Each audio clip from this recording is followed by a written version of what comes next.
Welcome to Whitewater. My name is Claire Butters, and I'm a senior double majoring in accounting and finance. In this video, we are going to discuss what your academic advising report is and why this document is your roadmap to graduation. The AAR is personalized to each student and is a live document. As you can see at the top of mine, it lists my name, ID number, college, and majors. If you make changes to your academic degree, those will reflect on your AAR to mirror your graduation plans. A great tip to know about the AAR is the bolded text. If something is bolded, that means a requirement needs to be satisfied. Let's continue to review the first few pages of the AAR in a little more detail. Students need a minimum of 120 units to graduate from UW-Whitewater.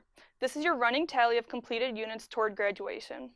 We encourage students to complete at least 30 units each year to stay on track for four-year graduation. Underneath the total unit tracker, you'll find your overall Whitewater GPA, transfer GPA if applicable, and combined GPA, which is an average of the Whitewater and transfer GPAs. Just an FYI, units and credits are synonymous. As we move along on your AAR, the next section titled Test Scores Submitted shows your initial placement for math and English.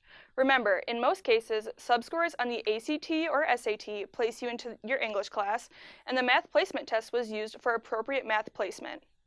These courses are sequential in nature, meaning you must master content in your originally placed course to be successful in your future courses.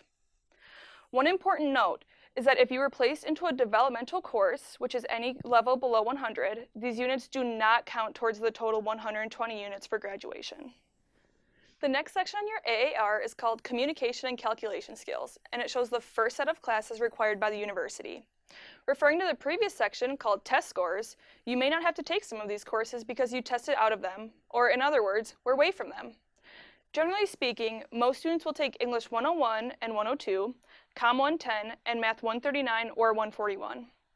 For the English courses, it's important to note that a student must take English 101 before they can take English 102. If you're an honor student, you will take English 105, which will satisfy both English 101 and 102.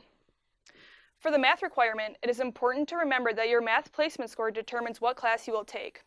Most commonly, students are placed into Math 139 or 141. However, sometimes a student will have to take Math 41 before they can move on to the next level. We recommend that these courses are taken within a student's first 3 semesters on campus. Next up, you'll see Roman numeral 4, called University Requirements. This section requires a total of 32 units.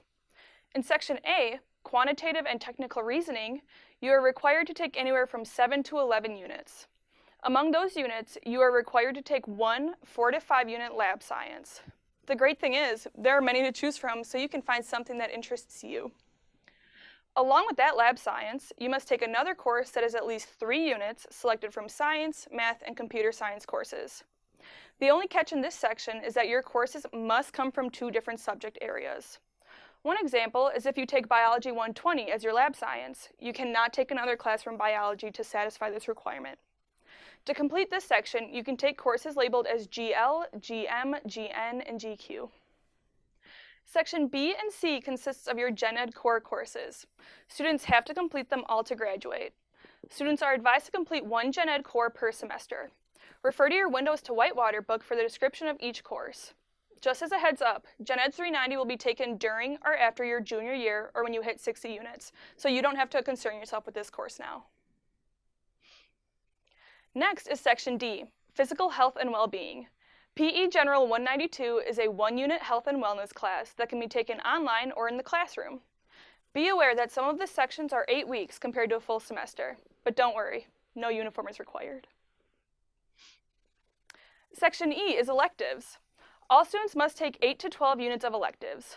Electives help to support your development as a well-rounded individual and a lifelong learner. This is where you have the freedom to take courses in subject areas that interest you, for fun or based on your hobbies or curiosities. Electives are designated by the code shown in the value key, and wow, there are a lot of them. It's important to note that no more than 1 course per subject area may be counted. So, for example, you can take all GA courses to fulfill this section, but they must be in different subjects. However, the only exception is GP. 2 courses may be used for a maximum of 1 unit of GP. An example of a GW course that most of you are probably taking is Intra-University 104, New Student Seminar.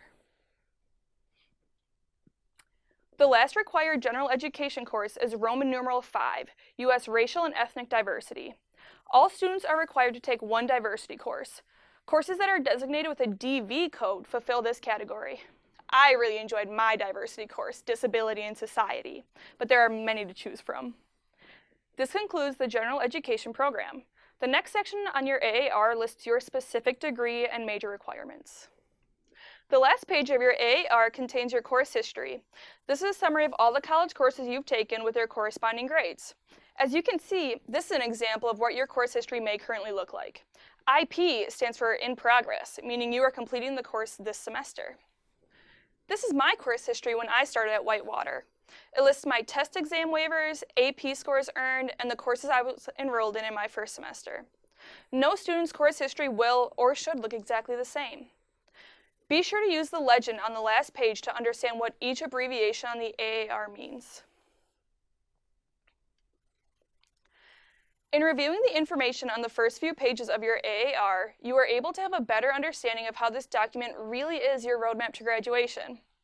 During your future meetings, your assigned advisor will continue to work with you and use the AAR to plan out future semesters. Be sure to bring this document with you to all of your advising appointments in the fall. And remember, if you ever have questions, don't hesitate to reach out to your assigned academic advisor.